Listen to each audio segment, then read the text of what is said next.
I don't know, can you guys see the blossoms? That's the honeyberry and it has blossomed. And so has the one next to it, that little yellow blossom. Now, I've grown honeyberries before, but I've never had them blossom the first year, so I'm really excited. And they look really good. Anyway, I wanted to show you guys that they're, yay, that's what they look like when they blossom. Here's about honeyberries. This one is producing pretty nicely this year. It has a lot of fruit on it. See that? And it's the earliest thing we have that has been fruiting. I'm trying to pick some for you to see. That's a honeyberry.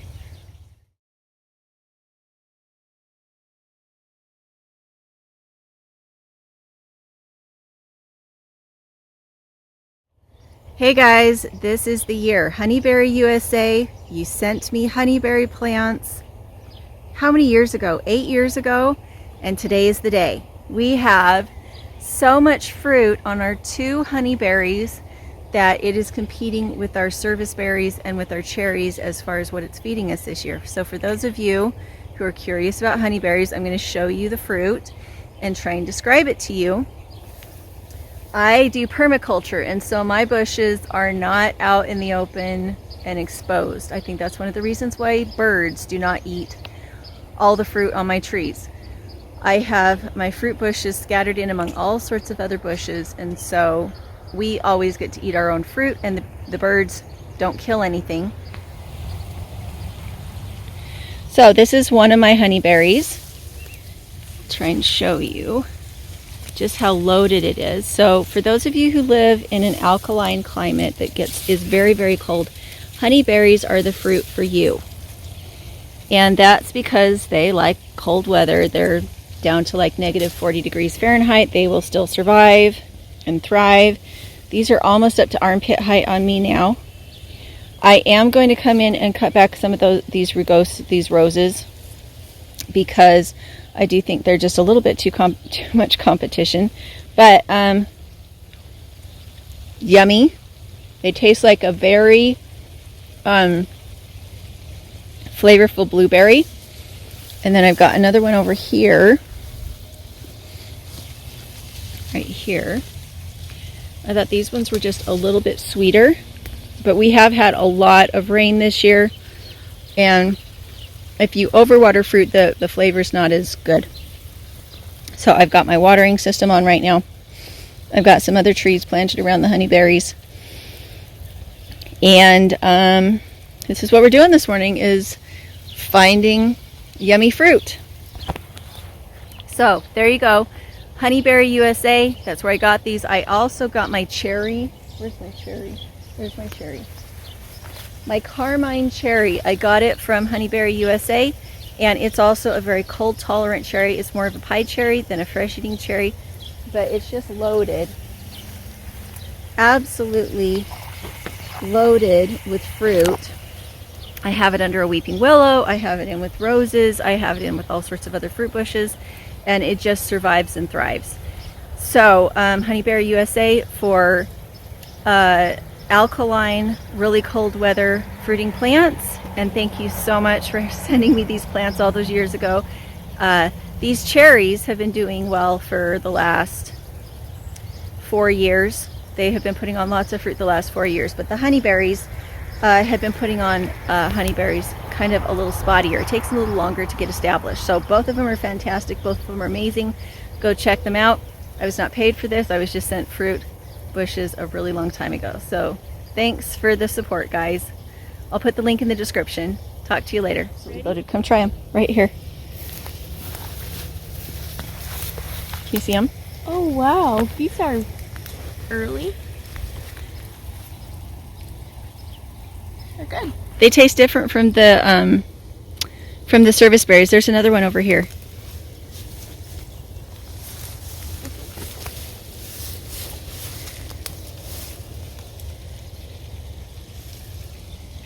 Do you want one? I already had quite a few. We should tell Paige about it. This is my other carmine cherry that I got from Honeyberry USA. You can see the cherries are starting to ripen. These will ripen sooner than those ones will, just because of the amount of shade that we get from our weeping willow. This one has a window of sunshine, that one doesn't.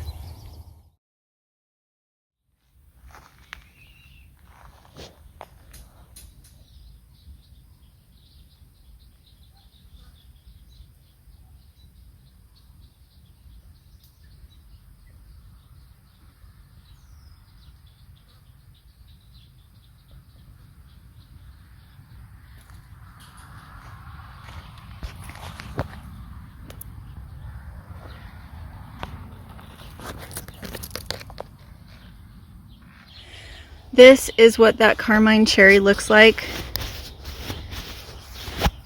This is what it looks like in a heavily watered backyard permaculture. Completely full of fruit. So this is heavily watered. The other one was barely watered. Alright, so that's how big they get and just how much fruit they put on them.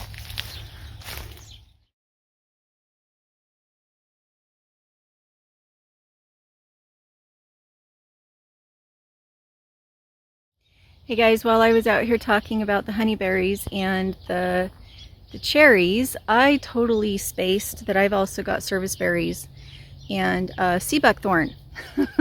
So I'm going to try and show those to you too. This is what the cherries look like when they're a little older. They get darker.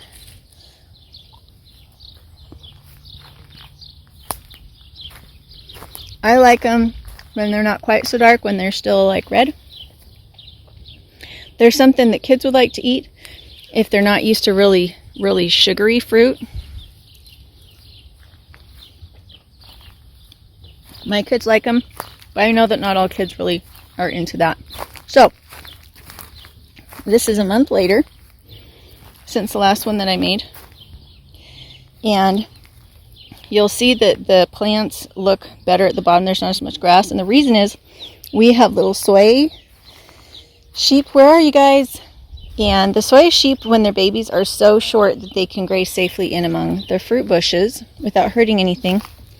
This right here is one of my little cherries that came back from a seed that got dropped. So they do self-propagate pretty easily as long as you have a little bit of water. It's making quite a nice fruiting hedge right now. But what I wanted to come in and show you was the serviceberries. So there's one that's ripe. They are like a blueberry. They're just smaller. And these guys will grow wild in our mountains. But these are named cultivars, which means that they have more flavor. They were chosen for their flavor. And the kids have been out here, and the animals have been out here. I hear you, but I don't see you. And they're really good. And you can see again that the birds have been out here. But look at what a good job these little soy sheep have done to clean out all the grass. Well, I can't find you. There you are. What are you doing? Are you out here playing with the goats? So little soy sheep are more shy than a regular sheep. These guys are bottle raised, otherwise they would be nutty crazy, because soys are more like a little deer. And you can kind of touch them and kind of play with them, but they're not going to be playful and as attached as a normal little baby sheep would be if you were bottle raising it. Because you can see I can go to try and pet them, but they're not necessarily going to come in and jump all over me and ask for cuddles. But they're perfect for grazing in here. Again, partly because they're so short. So you can see that they've taken a little bit of the foliage off the bottom, but they're not girding any of the branches. They're just eating a little bit of the leaves. Hey! They're just eating a little bit of the leaves at the base of things.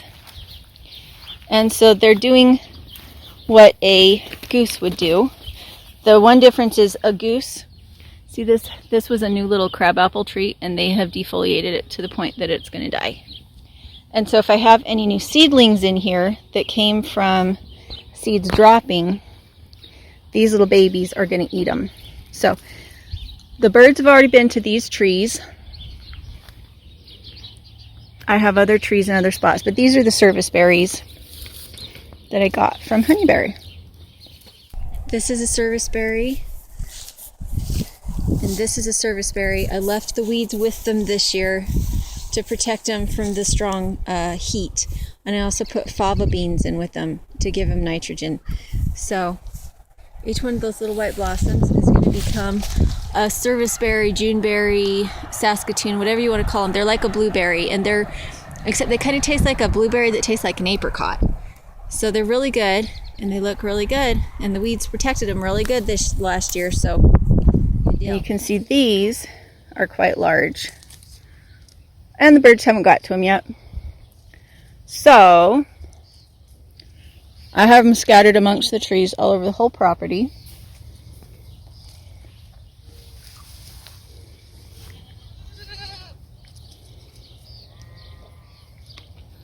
And that's what all the bushes up front look like. That's what they looked like before the birds got to them.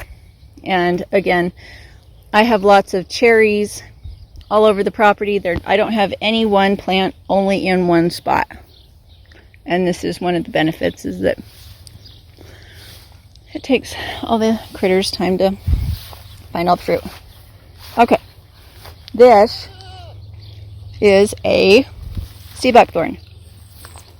This is a sea buckthorn. We haven't had any fruit off of it yet. And I don't know if we got any sea buckthorn from Honeyberry. So I'm not going to say that we did, but I will say this is what a sea buckthorn is. Well, that's a plum. That's a sea buckthorn. Very nutritious for animals to eat. Very nutritious fruit, but we haven't been able to get enough water to it to have it make fruit. And they do sucker up, and we cut these off and we feed them to our animals, and it cuts down on the price of hay. But there we go.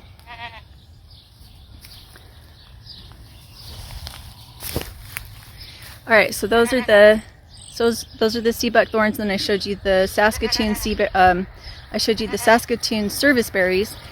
And so I think I've shown you everything that I have that would be something you'd find at Honeyberry. They sent me the plants they sent me when I couldn't afford them, when I was just starting out, and I told them I'd make them videos. And I made one video when I planted them, but now I'm making a video showing all the fruit that it's put on all these years later. They really are very abundant now, and I'm grateful to have all that good food for my family. So go check them out if you need really cold weather fruiting plants. And again, we have alkaline soil, and our plants do just fine. So the other thing that Honeyberry has is elderberries. This one would do better if it was in a more watered spot, but it does okay on the drought. This is a goji berry in a completely unwatered space. It is surviving on rainwater. And the berries are used in Asian cooking, and it's considered like a very powerful antioxidant, superfood. Ours do not have fruit on it yet because occasionally the sheep will come up and graze on them. And there's another one. I have a whole bunch more down the road. These are the only things that have survived in our roadway because they're so incredibly drought tolerant, and they will make it on just desert rainwater. This is a watered, irrigated goji berry.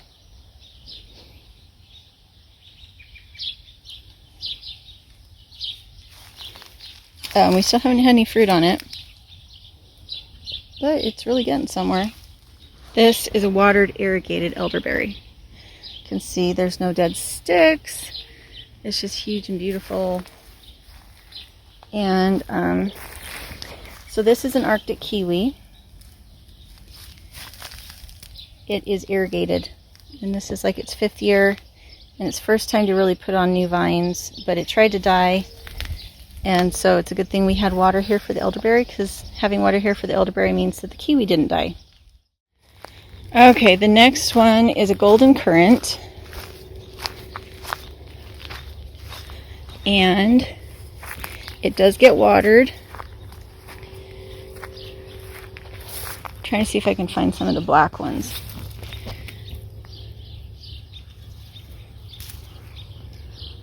That's what they look like when they're not quite ripe.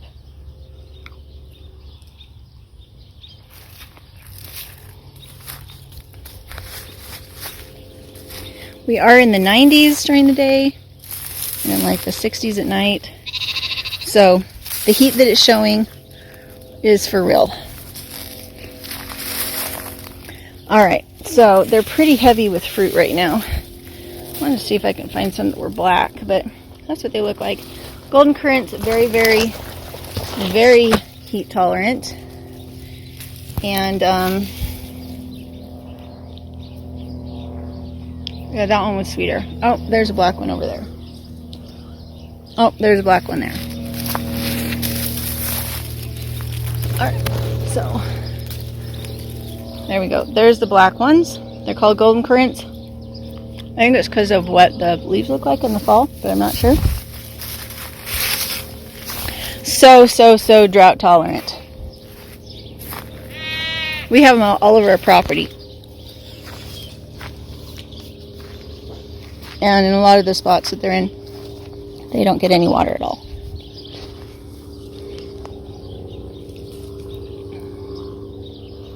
So there's the difference between one that's heavily watered and one that kind of gets residual water. This one's tall. Very tall. Very beautiful. This one is very full of fruit, but kind of struggling a little bit. Again, because of water. But obviously alive. I would like to bring some rabbit manure tea out to this one. And I think it's really interesting what happens with pests. This one has had tent worms on it. And the leaves are all dying. This is a gooseberry. So, we do have gooseberries. Honeyberry does sell gooseberries. And I don't remember if I got these gooseberries from them. I don't remember who I got these from. I planted them all about the same time as the honeyberries. So it might be. But these guys, all the fruit is still on them. The leaves are gone. I don't know if it matters. But we don't have chickens and ducks everywhere this year, because we had to cut back on chores. So instead of them eating the tent worms ate the gooseberry. I don't know how bad the gooseberry cares. There's our massive pear tree that got girded by goats back in the beginning of its life. I wrapped the base, I wrapped the broken, shredded bark in a sheet for 2 years. The bark healed itself because it didn't dry out. And now here we are.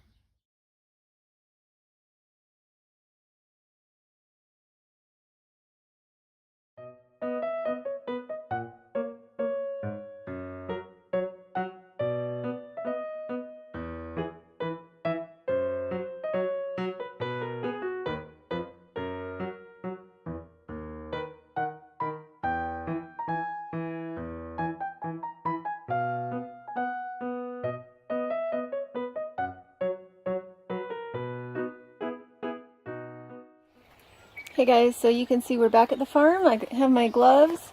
I have some pillowcases to use. What happened is that this tree, during the winter we had so much snow. The snow was so high that the voles were able to climb up onto the trunk of the tree and kill it. I have saved trees before that have been damaged like this, but never this bad. Always there was at least one strip of bark up and down. So this one has been completely girded, which means that all the way around, which kills trees. Always before I had one strip, and then I'll show you how I fix it, how I protect it, and we'll just do our best. This tree wants to stay alive. It's trying to blossom out, but that doesn't mean that it will be able to survive hot sun and dry wind. So she actually made a really nice little cage here to try and protect it.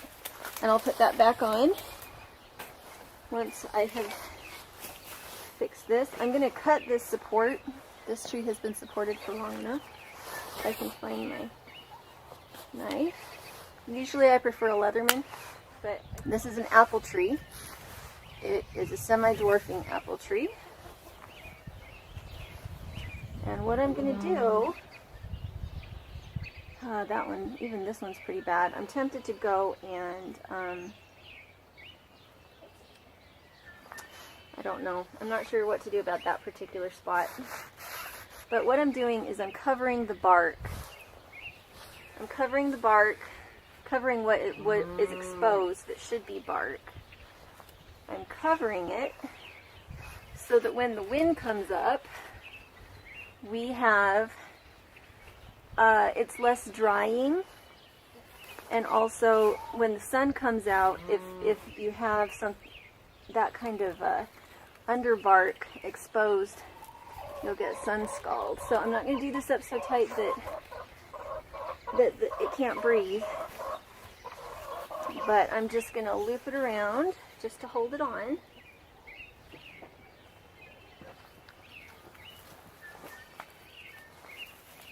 And then we will leave it on until after fall. And I have two more that this happened to.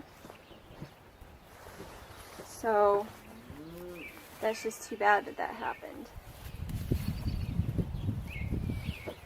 It could have been the rabbit.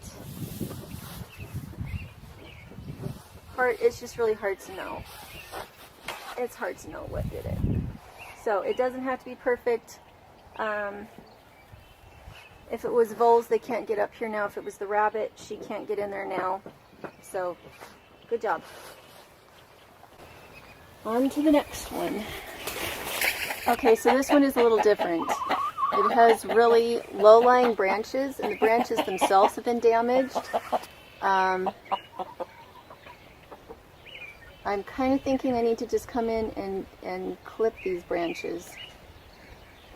This is not the first time this tree's been damaged. This is the second time this tree's been damaged. It's a good little producer. I'm a little worried if I take out too many branches, that we're going to have, that the whole tree will die. So from here up, it looks to be okay. But everything else just looks awful. I think I'm going to clip it. Okay, so I'm going to trim up just the ones on the bottom that are already making my life a little harder.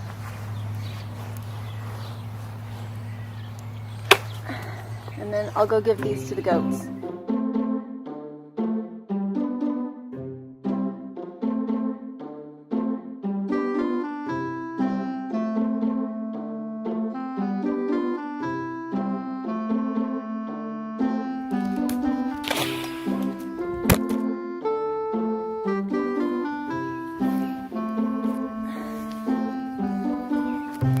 Keep in mind that I'm not trimming for fruit. Right now I'm trimming for tree survival. I have done this before. You don't have to do it this way. Last time it was girded all the way around except for one tiny little strip.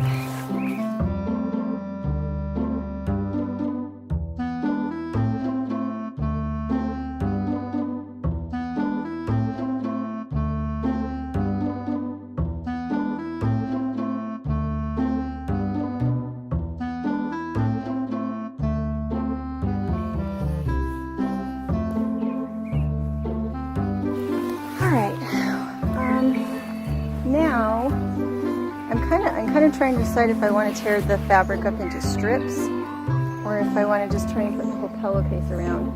The thing is, I do want the fabric to be up close to the tree and not leave an air gap. So it sounds like what I want is to cut it into some strips. So that is what I will do. Best place to get fabric is just like old sheets. I use it to make my girls' dresses, And you can get it at the secondhand store for super cheap. This knife is not as sharp as my normal knife. I just grabbed it out of the cart.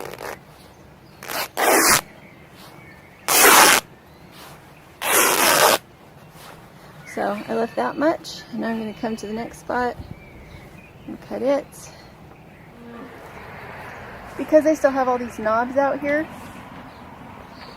that's the reason I want to be able to have it in strips. So I'm going to roll it into a ball first, so I'm not messing with it every time I have to go around the tree.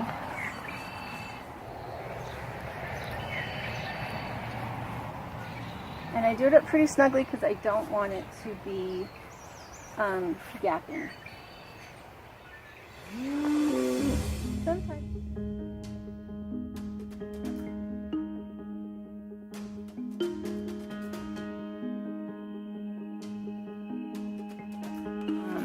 Just this really great habitat back here.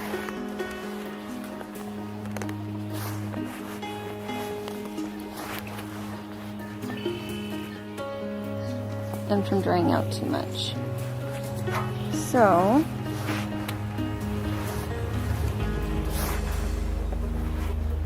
we'll see if it was enough. Last time what got it was the goats. The sheep broke the fence and let the goats into the orchard. And the sheep didn't care about the fruit trees. They will nibble on fruit trees just like a goat would, but the goats love bark. They just love young growth, anything. So I did not wrap it terribly tight. It's just snug enough that it won't come off in a wind or over the course of the season. And so then I'm going to go ahead, wrap it around.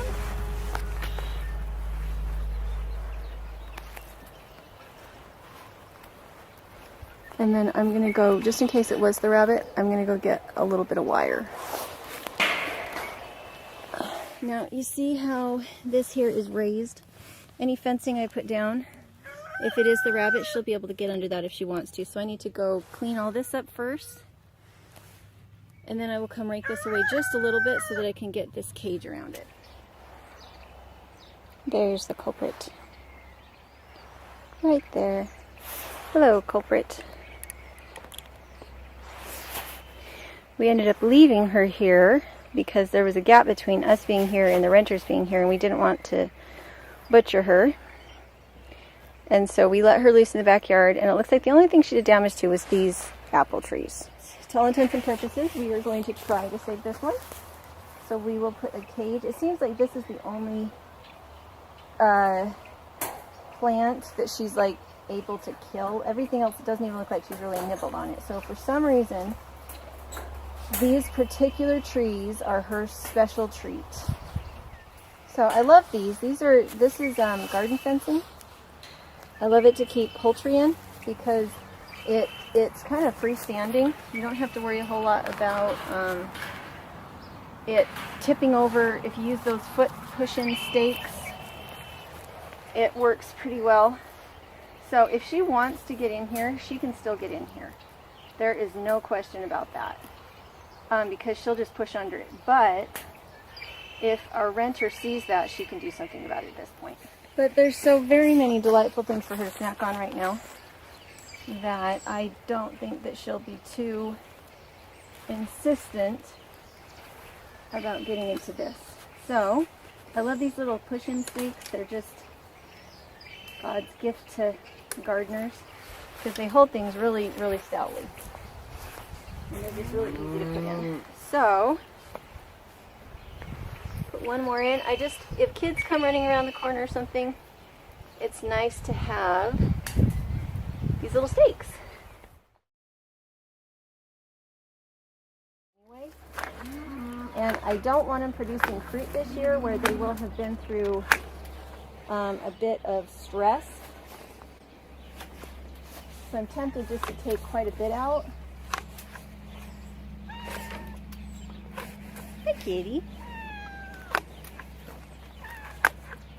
And yes, trimming them back at this time of year it depends on what kind of fruit tree it is. whether or not you want to trim it back in spring. What's she doing? You're such a fat kitty. And if I had rabbits right now, I would take these to the cages and let the rabbits eat them, but I don't have rabbits, so I'm saving some of them for the goats. And the rest I'm just going to lay down as more mulch. Last time I did this, I used a full bed sheet. Like, I just took a twin size sheet and wrapped it all the way around. And I'm really happy with my renter because she saw the damage and was proactive. And just did what she could until I could get back to take care of things. So, I'm not upset about these trees at all. She did a good job.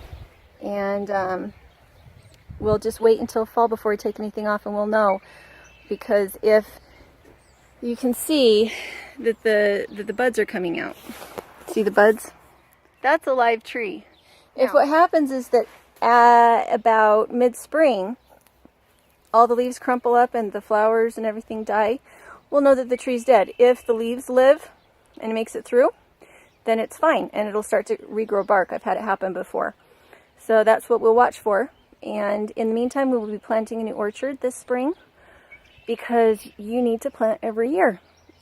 Weird things happen. It doesn't cost that much to plant a fruit tree. You can get them for $20, $25, or you can do them from seed and do your own seedlings. But always plant something every year because weird things happen and plants die, and you need to kind of hedge your bets by not having that only one-time planting. Okay, this is the tree that I saved last year. This little tiny piece right here that's as wide as my finger, that was the only piece of bark left. And I wrapped it in a twin size sheet. So all of this is bark that grew back. You can see how it split there. So that is actually the core. That inside there is actually the core of the tree. And yet it's alive and kicking and gives us fruit every year. So don't ever give up without at least trying. I don't know if Honeyberry does raspberries, but I think those are common enough they probably don't. I think they kind of try to stick with the stuff that's uncommon. So we have some free chickens. We have 3 free chickens, but it's not enough to keep up with all the pests. But you can see this. This was like a black currant. And you can see that the tent worms just took it out. I don't know if that matters. I was trying to get through to go find you the aronia berry to show you what that looks like. I seem to not be making it very quickly.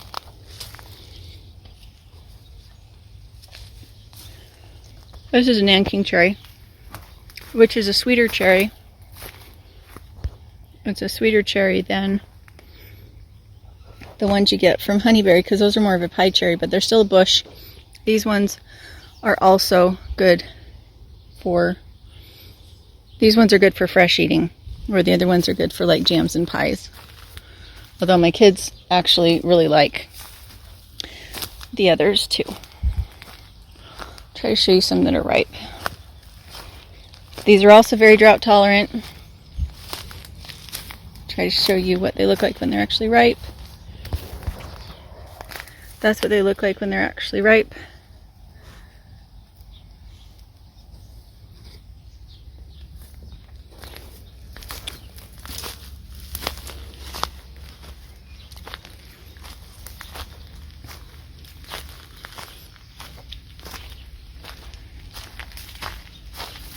As you can see, our homestead looks kind of abandoned right now. Everything is just kind of going to seed, and we got weeds everywhere. It's amazing to me the difference that having ducks in the backyard made. It just is stunning to me how many young weeds they keep down. But we will try to show you the aronia berries.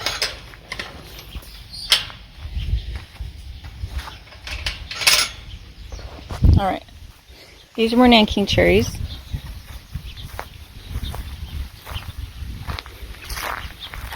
These are mulberries. I don't know if we'll get any fruit on them this year. They had a really hard winter. And I haven't had, oh, we have mulberries. There we go. Yummy. I have not heavily watered back here this year. This one is a white mulberry, and so its fruit tastes like sugar. It doesn't have any real flavor except just sugar flavor. Very, very sweet. You can make molasses with that kind of mulberry. And what I kind of want to do is dump a whole bunch of rabbit manure tea here and then heavily, heavily water. We're supposed to be up to like 99 degrees here this week. So, mulberries. Mulberries in Idaho. I get those mulberry trees I got from Coldstream Farm. This is an autumn olive. What are those? These are autumn olives. You can tell by the little white specks on them. And the trick to eating autumn olives is to wait until you've had some frost, and then you get more than one, and you chew them roughly. You don't try to find seeds and spit seeds out. Kaya, come on. The sweet part of the fruit is the seeds. And they are really, really, really good. And these guys are supposed to spread a lot, but I don't think ours are going to spread much because I'm pretty sure the girls are going to clean this tree off today. So, the seed, there's a lining on the seed that is extremely sweet. Come here, Kaya. These are really good. Here, open up your little mouth. Open. No, you got to open your mouth, honey. Put your chin back and open your mouth. Okay. Chew them all the way down and don't try to spit the seeds out. Just chew on the seeds. It's the seeds that taste sweet. What do you think? Good. What do you think, Paige? Good. So there is a trick to that. When I was eating them before, I was coming out and like trying to eat around the seed and to spit the seed out. And if you do that, it's just going to taste tart. Yeah, these are really good. And this one is 3 years old now, and we got it from Springtime Nursery up in St. Anthony. Hello, spider. I don't want to eat you. Yum. It's really good. Autumn olive is one of my favorites because it puts on fruit in the fall. And so it kind of spreads out your food. All right, we're going to try and find you the aronias.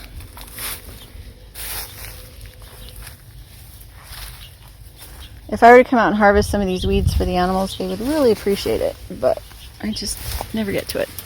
So these are your aronias, and I don't see any fruit left on them. But this is, oh, no, there we go. Okay, so these are aronias, and the fruit is black. I like ours once it turns black. They have delicious flavor, and they're very good to make jams with, without honey, without sweetener. But you have to wait for them to be fully ripe. Fully ripe. And that's what they look like. Honeyberry does carry aronias, and these may have come from Honeyberry. I just don't remember. I only remember that the carmine cherries and the honeyberries came from them. And these are nanking cherries. Different from what I got from Honeyberry.